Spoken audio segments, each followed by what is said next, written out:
Okay, welcome back. We're on Chapter 7, and Chapter 7 is Scripting and the Shell. And yeah, we are going to do a little bit of programming.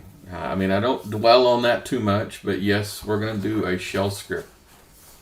Okay, so to start with, they talk about the options. The original shell called the Born shell. And then there's Bash, which is the Born Again shell. I mean, don't they just love these names? The original one was Born, the second one was Born Again. Kind of cute. And then, then there's Python and Ruby and all the rest of these scripting languages that are available for Linux. Okay? We're only going to stick with one. We're just going to stick with the Bash shell, the same shell we've been using since day one. Okay, so nothing fancy there. There's an old philosophy that goes with scripting, and that is if you have to do something like more than one time, like if I have to do it like 3 or 4 times, well then let's just put it in a script rather than typing it, because, for example, the line to mount the temp file, in VBox, it's sudo, and then it's mount -t, and a VBox, and then a space, and then a temp, and then a space. It's an awful lot of stuff you have to kind of remember.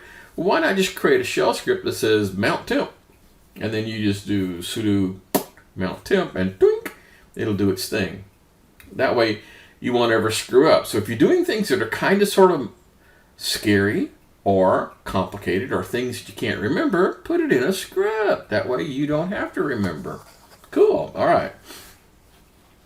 So they talk about micro scripts, which is like one line of code, like what we just talked about. Now, these things are not just designed to do, big tasks. The idea is that anything that can save you keystrokes where you might make an error. And what you could do is you could create a bin directory in your home directory and then put all your shell scripts there. And if you did that, you could change your path to include the bin in your home. Now, wait a minute. Where in the path? Remember the path variable? Remember that guy? If I said echo path. Okay, so it's got all these things. Where? Would you put that in the first, or would you put it at the end? That's kind of a philosophical question, is it? Most people, when you're adding on things, you want to put it at the end of the path, not at the beginning. That way, you couldn't accidentally have a script called VI. And so, when you type VI, you don't know which one you're getting, right? So it kind of sort of makes sense to put it at the end. And also, don't call your scripts things of existing commands unless you really, really, really, really intended to do so.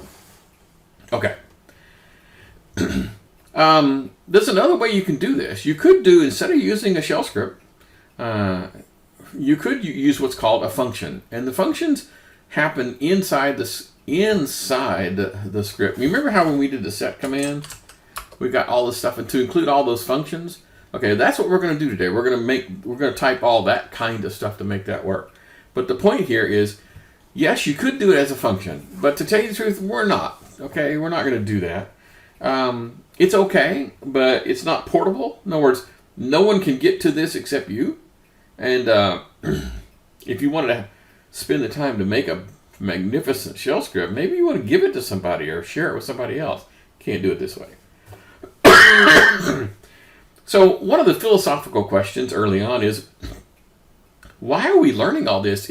Wouldn't a normal programming language like, C and C++ and all the rest of that stuff, wouldn't that be a better option than doing scripting? I mean, isn't scripting kind of slow? And the answer is, hang on. They're not really designed to be competing against each other.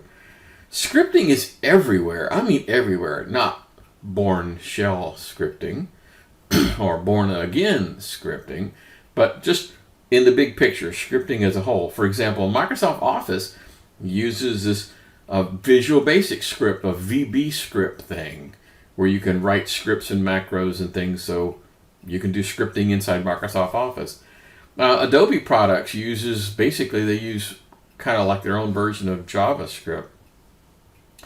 PowerShell I mentioned early on in one of the videos that one of the tasks I had to do one day was to install a version of Microsoft Server and without a graphical user interface, and I was completely dumbfounded because I had never renamed a machine from the command line. I had never, set the time zone at the command line. I never joined the domain at the command line. I've always used the graphical tools to do that.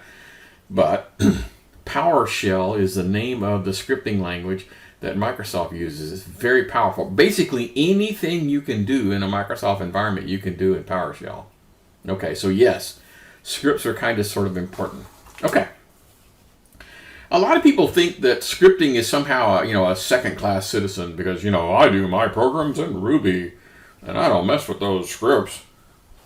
Well, that's not exactly the case. Traditional programming does have some significant advantages, but they're really different goals. The goals for the type of scripting that we're doing and the goals for doing a real programming language are not the same. So, a script is designed to make you feel better. You can see it, well understand it, and understand exactly what this thing is doing. So it's more about being viewed and understood. In other words, I'm getting ready to run this script, and I'm not all that confident. Maybe I'll look inside and see what it does. So I look at it and go, okay, yeah, this is exactly what I want to do. So its goal is simplicity, readability, okay, and being able to understand the gutty works. But for other languages, it's computational efficiency. I mean, I want this thing to run as fast as humanly possible because this is an important task and it needs to run. Those are completely different goals. I cannot look inside like the mount command and say, well, let's see what the mount command's up to. No, I can't do that. So I have to just trust that the mount command's doing the right thing because I can't look inside. Got it? Okay, good. On page 186, they start talking about the different types of scripting languages that are available. I have a graphic here. So here's basically the lists that are commonly available, particularly for Linux. So the original one was called the SH, which is the Bourne shell. And it's, to tell you the truth, it's probably the most common one. And so, for example, the bash, which is the one that we're using, the Bourne again shell, it's got a lot more fancy features to it, but to tell you the truth, when we write scripts, we're going to write it against the SH variants. We're not going to use too many of the fancy features that are available in bash and just stick with the Bourne shell. That way they become portable, and I can, hand them to other people or put them out on the internet and say, hey, here's a really cool shell script that we came up with for how to add a, user to a group or something. Okay, so the original Bourne shell, kind of old. Bash. So, yes, quite frankly, the programming language behind this thing is a little weird. It looks and feels old. It's not quite like anything you've ever done. I mean, for example, it doesn't look like Java. It doesn't look like C++. It doesn't look like C#. It's its own thing, okay? Which is okay, but I'm just saying that's an awful lot of learning because you're looking into a programming language you've never seen before. So basically, Bourne shell or bash shell, I mean, I'll admit, if I had something that was like 100 lines long, I might look at it and go, maybe this thing is no longer easy to read and easy to understand. Maybe I ought to go ahead and write an honest-to-God real program that does this, right? So there's kind of a limit on how big a shell script can be before you finally scratch your head and go, okay, maybe. JavaScript is a much better thing, but it's basically kind of sort of was designed for the web. I mean, not really, but it'll do anything, but it's mostly kind of web-based. PHP is pretty good. I like that little comment. You've been bad and deserve punishment. PHP has its own syntax. And again, it's mostly for the web. So maybe if you're a web developer and you already know JavaScript and you already know PHP, well, then use those, okay?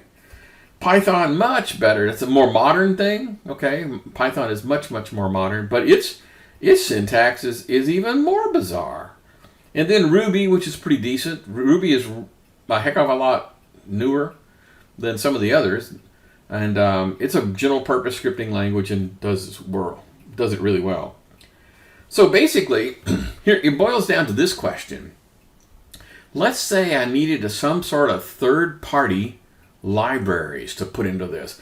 Can I go get a Bourne shell library that allow me to do like, fancy math things like, exponents and powers and square roots and logarithms?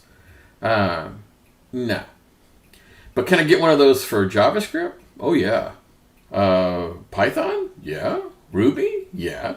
So JavaScript, Python, and Ruby have this extra luxury of having external libraries that you can put in to enhance the language features to include things that it currently doesn't exist. For example, the bash shell does mathematics. You saw us do that with a goofy, horrible, $ parentheses thing.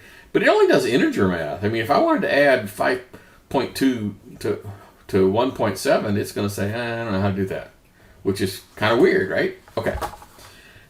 So, yes, if you don't need a third-party add-on feature, well, then use the original honest-to-God shell script / bash.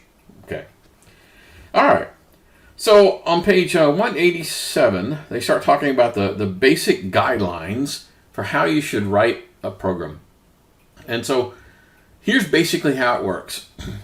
You should have some sort of a usage message that pops up on the screen if you're doing it wrong. Okay? And I'm going to show this example here. We're gonna slowly go through this example right here. So here, we're going to write this script, and let's just take a peek at this pseudocode. Okay, this pseudocode says, the line 1 should be some sort of a direction on which scripting language to use, because sometimes it's not immediately clear. If I just make this guy executable, I don't want the machine to have to go, well, is this a Ruby script or is this a Java? I want it to tell it, hey, this is a bash script or an SH script. And then maybe a comment. And then it says, I'm going to check the number of command line arguments. Because this particular script, if you look at it, you enter in a number, a numeric grade, and it's going to convert it to a letter grade. No, you type in 88, and it'll convert it to a B. Okay, that's what this guy does.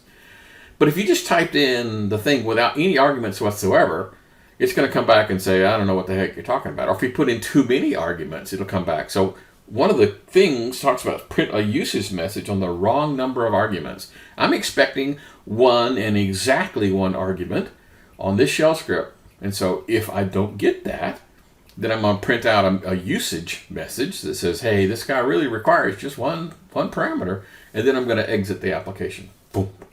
So that's the first rule. The second rule basically says you need to perform input validation. So, for example, if I'm expecting a number and somebody types in the word hello, I need some way of kind of checking to see if what they type is even a number. Some sort of input validation. Something that says, yeah, you didn't just type gibberish. The cat didn't just walk across the keyboard while the command was up. There's got to be some sort of checking. Now, to tell you the truth, we're not actually going to demo that in our little example, but that's a good rule. And then you should always return some sort of an exit code. An exit code from the application, a code of 0 means everything is hunky-dory, everything worked like a champ. Yay! An exit code other than 0 means something went wrong. So, for example, in our line 5, if the number of command line arguments is not equal to 1, then display a usage message and exit with a code of 1. Okay, so that's a pretty decent set of rules. I mean, they're not that complicated, right? Okay, so I'm going to stop in the middle of this rule list, and we're going to pick it up again in just a few.